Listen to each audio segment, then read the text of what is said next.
All right, Jason, we have to talk Ty Jerome here. Now, I'm not saying that Ty Jerome is the second coming of Steph Curry. And I'm not saying that Ty Jerome is all of a sudden going to take over the Cavs and force them to give him a max contract and make a core five, and we'll call it the Fantastic Five with Ty Jerome and the other ones. I'm not saying that he should be an all-star starter this year, but Ty Jerome on the season is shooting 61% from the floor and 54% from three in just 18 minutes per game. When you extrapolate these numbers, by the way, Jason, over 36 minutes, so per 36, one of my favorite stats in basketball because it averages out all players. It's what do you average per minute times 36 minutes. Yeah. His numbers per 36 this year, Jason, 22.2 points per game, 7.6 assists, 4.5 rebounds, 3.3 steals. He's obviously still shooting 61, 54, and 89 from the free throw line. Jason, in comparison, throughout his career, which his rookie year was 2019-2020, his previous career high in per 36 was 16.1 points per game. So he's 6 points higher than that this season. His career high in assists per game was 6. He's 1.5 higher than that this year.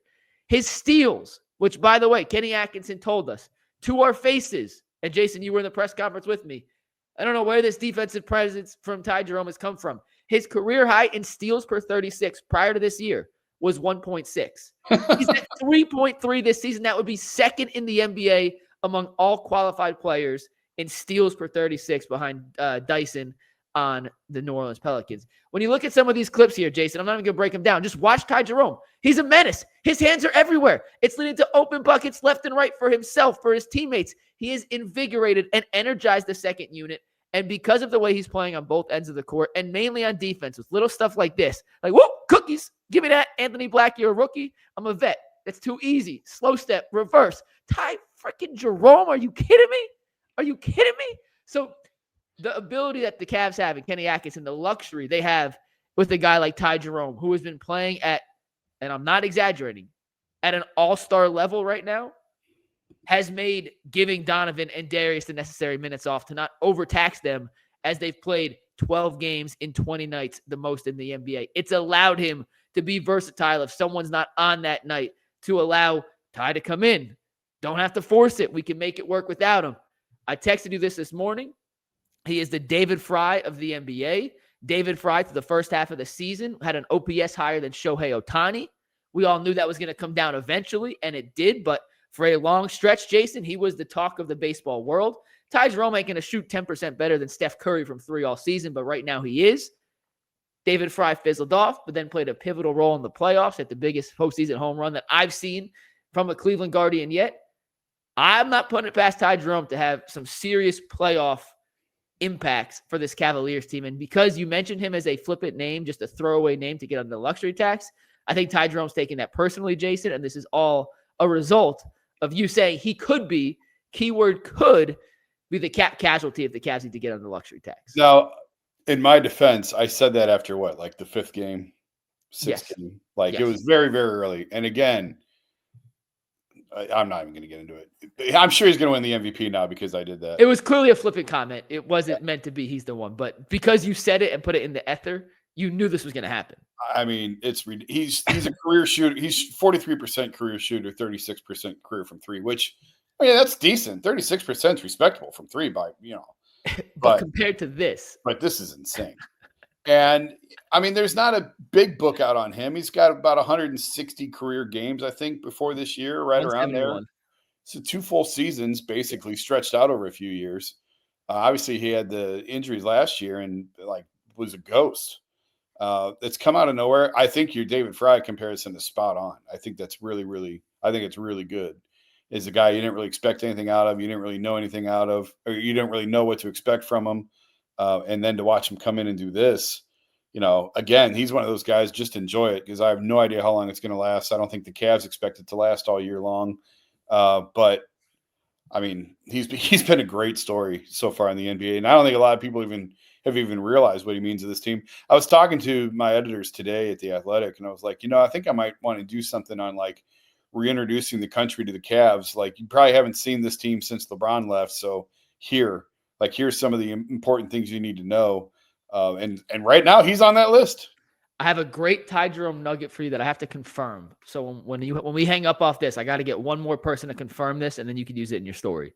But if it's true, it's and it's not that big of it's not a big deal. But Cavs, I just don't want to say it and it not be true. So I don't want to get ahead of myself. But Cavs fans will love it when it comes up. Jason, not just Jerome, the whole bench for the Cavs has been incredible. We talked about it a little bit. Caris Levert, once again, a guy who's never been a 55, 48% shooter, shooting out of his damn mind. Sam Merrill, George Niang, Dean Wade.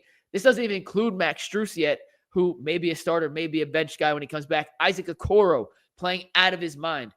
Kenny Atkinson has pushed all the right buttons with Darius, with Evan, with the core four and creating spacing.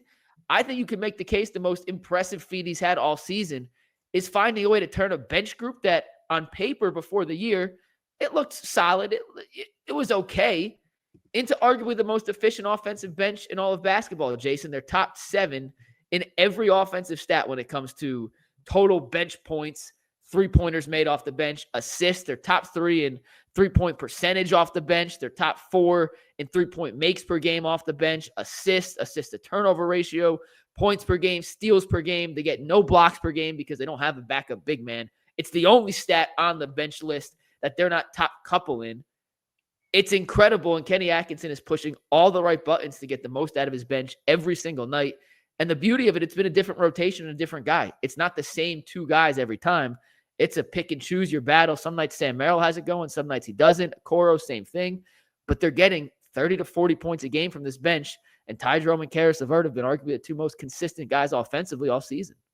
Yeah, and it goes back to what I was looking at with some of these lineups and the combinations, and the names that are dotting all over their best lineups are names you would not expect to see in there. And you've already mentioned a lot of them. I mentioned George earlier. George Niang's all over him. Sam's all over him. Caris has been wildly inconsistent his entire career. I have to think at some point that's coming. But to this point, he's been phenomenal. And, I wonder how much of it is also just the quality of looks that they're getting, because, in the past, I guess there's levels to it. Like in the past, they had open looks, but it just feels like they are just naked open this year.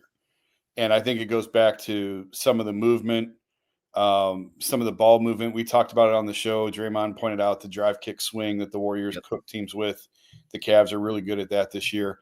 Some of the actions that Kenny's brought and he's getting them in, it's really up the quality, I think, of the looks that some of the shots are just ridiculous, that there's no logical reason why they would take that shot or they would go in, and they're going in. I'm thinking about like the Jarrett Allen. It's not a 3, but I think it was Jarrett who just flipped one up as he was getting fouled the other night, like underhanded, tossed it up. Mobley did it. Yeah. Mobley. Yeah. It's just like, okay, well, you're eating right. You're living right when those things are falling for you too.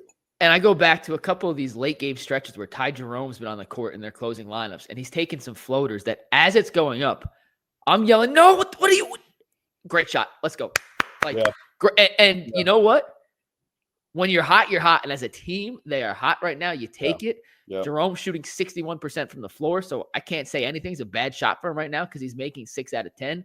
But right now as a team, they are on fire. And Jason, a lot of it is due to the quality of looks. It's not enough data yet to fully get into the wide open threes versus the open threes versus the contested threes. Right. Compared to last season when you had an 82 plus playoff game sample versus just 12 games this year. But we're getting to that quarter of the season mark where I think some of the numbers hold a little validity.